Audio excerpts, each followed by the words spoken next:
Wrangler fan, you can swing it. You know, these kind of things aren't going to be around long. It's the stupidest, most ridiculous vehicle, but it's so much fun.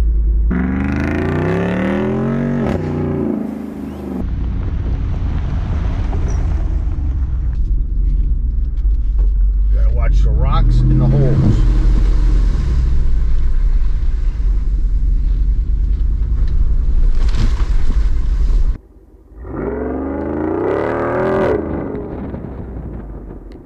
But on the bright side, the Vulture's here in case you get stuck, and they'll help you out.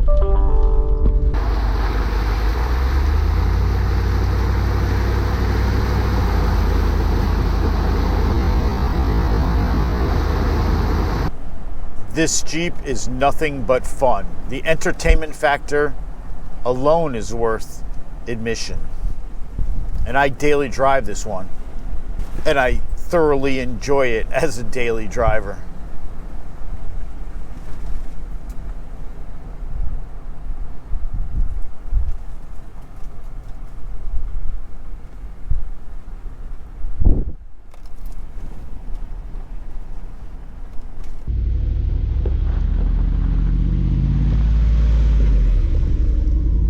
Should you buy a 392 Wrangler? Very personal and a very subjective question, depending on who the person is and their finances and their ability to afford it. Do you buy a $100,000 Wrangler? If you're a big fan of the Wrangler, you understand what it is and what its abilities are, and you're going to use it off-road, then I say, yeah, you might want to, you know, this is the kind of vehicle, this is the kind of factory vehicle that a lot of us have wanted for a long time. So if you're one of those people, you can afford it, do it. You're only going around once. Do it and enjoy it. What are the chances on stopping at a light and at 43,000 miles exactly? Pretty wild. You know, I see this a lot online where people are asking, should they or shouldn't they buy a 392? And that is a very personal decision. You can buy a lot of nice sports cars for the price of a 392, especially now with the 2024s and such, which are pushing 100 grand. It all depends on if you really want the Wrangler aspect of it. This isn't an independent suspension. Keep that in mind when you're making your decision as well. I have to say that when I picked up this vehicle with 4 miles on it, it handled superbly, and it still handles reasonably well for a vehicle that's had 45,000 miles put on it in less than 2 years. Things wear out, things loosen up, and that's how it goes when you have a vehicle. And when you have a Jeep or a Wrangler, you need to maintain things. That being said, if you enjoy the off-road aspect of it, to me a Wrangler is a multi-purpose vehicle. It's a convertible, it's a four-wheeler, it's a everyday driver, and I love it for what it is. Not everybody's going to like it or understand it or want it. The current price of a 392. I bought mine at the peak of all the craziness in February of 22. It was a non-XR in the color that I wanted. Everything else, Freedom Top, tow package, cameras, things that I wanted, it had, other than the XR. I went to order one, and they said that the XR was discontinued. Not knowing that the XR package would be coming back, and knowing that Snazberry color was discontinued, I decided, hey buddy, I decided that I was going to, it's either dumb or scared. It's all preserve. Over to the left, right on the other side of these houses is preserve. There's bears and everything, panthers and everything else right here. The cost of a 392. This vehicle is a 2022 392 a non-XR in Snazberry Pearl Coat. I have the cameras, the tow package, Freedom Top, the front blacked out grille. I got this vehicle at the height of what was going crazy, you know, the whole markup and everything that was going on. In the end, I ended up paying like 87 something, 88 grand. 88 grand is an effing lot of money. You know, 88 grand in some places will probably get you a small house, you know, or a decent place to live. You have to think about how much money you're actually dropping on a Jeep. And when you think of it that way, it's a joke that people buy them. The interior should be 100 times nicer. Certain things should be fixed for $100,000. Now, granted, the engine is a huge chunk of what's going on. When you think about the cost of a 392, and now the new ones up over 100 grand, you know, with some of these packages. Now, if you're serious about it, if you're a Wrangler fan, you can swing it. To me, do it.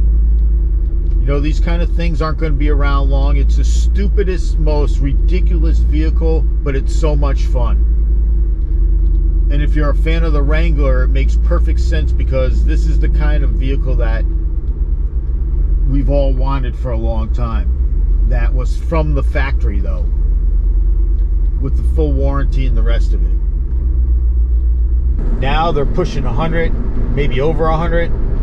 It's crazy. It's a fantastic vehicle, don't get me wrong. But man, you really got to be able to justify that money, because you could dump that money into some really nice sports cars. And if you're not the kind of person who's going to enjoy getting off-road once in a while, you probably should just buy a sports car. You'll probably be happier in the long run.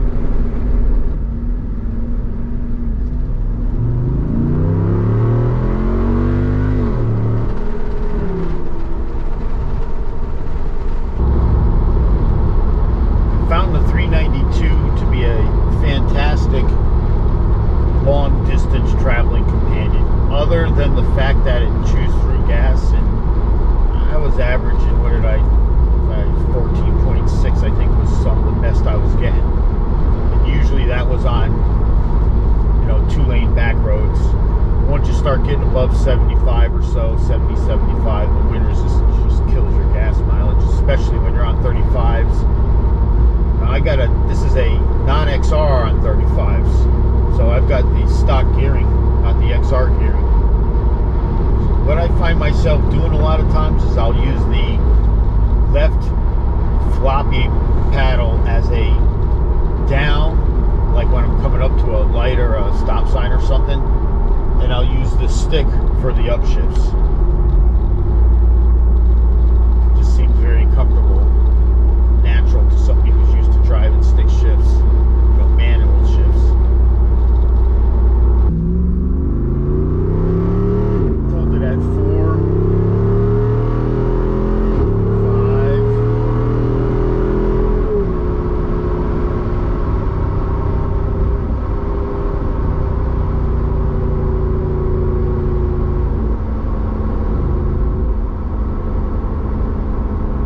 I found myself for the last few weeks playing around with the flappy paddles and the stick shift.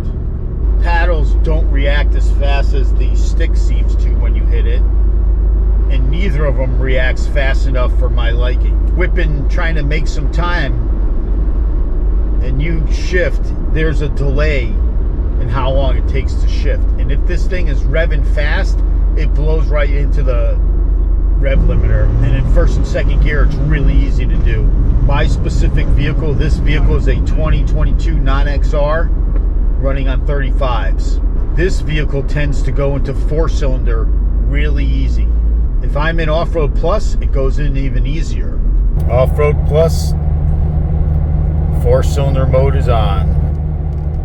2022 non-XR running 35s. This thing drops into 4-cylinder in Off-Road Plus way easier than it does in regular drive mode. When I'm sitting in stop and go traffic and I'm having to deal with that 4-cylinder coming on and off and on and off, it drives me crazy. I don't mind it being on if I'm not stuck in one spot and moving 2 feet at a time, then it just gets annoying. Okay, it's gonna save me gas. Great. One of the great things about the 392 Wrangler, the way it just powers through deep water and mud. Should I say deep mud and water? So that's one of the great things about having a 392 or a Wrangler and being able to just go off-road somewhere on your way home. That ability to just clobber through deep mud and water and obstacles is what gives it the edge over the other Wranglers, in my opinion. You're wrong, because my JK, the last JK I had, the white one, was a billy goat, man. That thing would go anywhere. Do anything I asked it to do. It was great.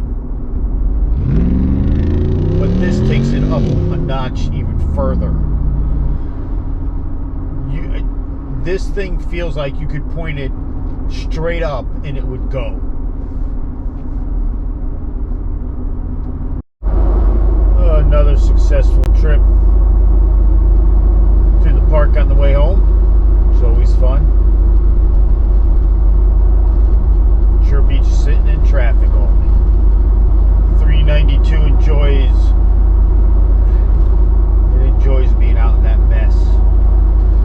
It feels at home there.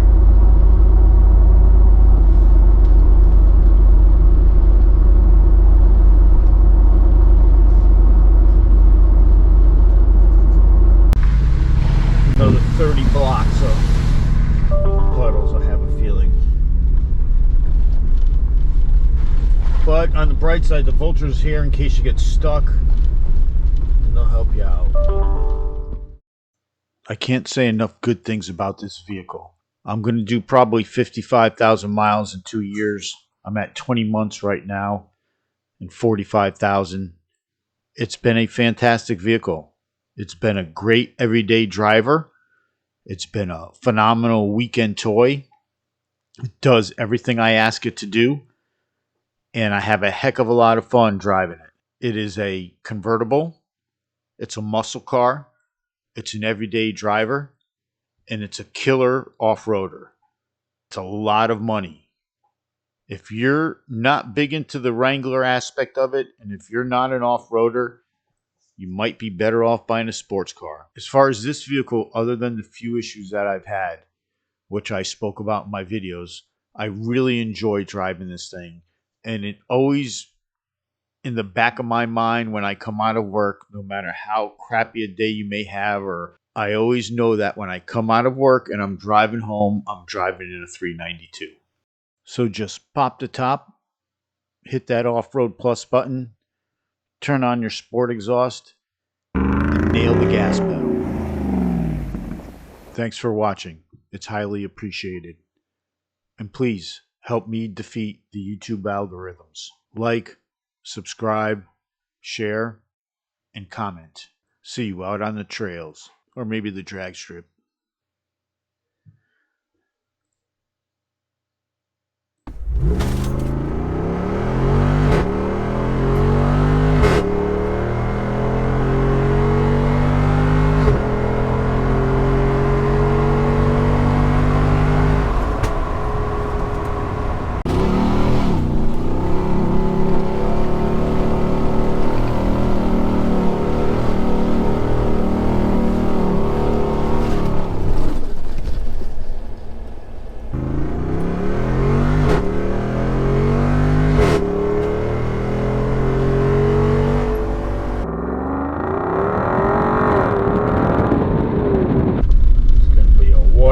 Little trip down Everglades Boulevard.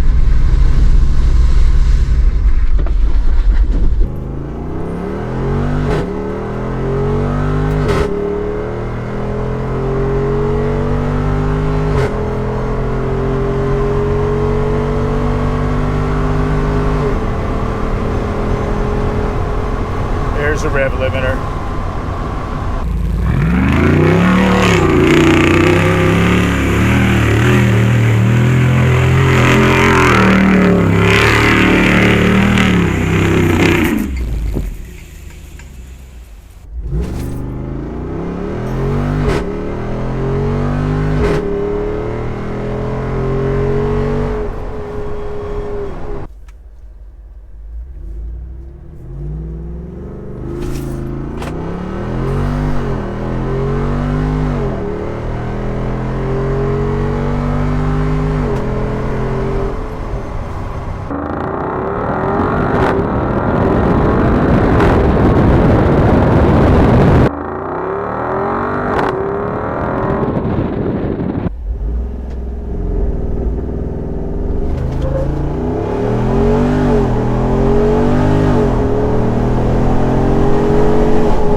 Three.